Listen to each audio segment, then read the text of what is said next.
3,96,97,000 litre शराब बिहार में आने के बाद भी अगर इसकी दोषी पुलिस नहीं है, उच्च स्तरीय पुलिस अधिकारी नहीं है, तो बिहार में तस्करी कौन कर रहा है? क्या इसका मतलब ये नहीं कि पुलिस भी तस्करी में लिप्त है? और ये हम माननीय नीतीश कुमार जी से जवाब देना चाहते हैं। आजकल एक फैशन बन गया है कि कभी भी लीडर ऑपोजिशन, नेता विरोधी दल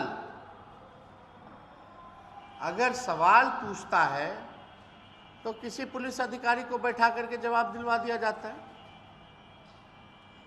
तो सरकार में बैठे मंत्री क्या है फिर? मुख्यमंत्री कहाँ है? क्यों चुप्पी साधी हुई है? उसको तो आकर के उनको जवाब देना चाहिए। हेड ऑफ द डिपार्टमेंट कौन है? हेड ऑफ द स्टेट कौन है? हाउस का लीडर कौन है? वो खामोश रहते हैं।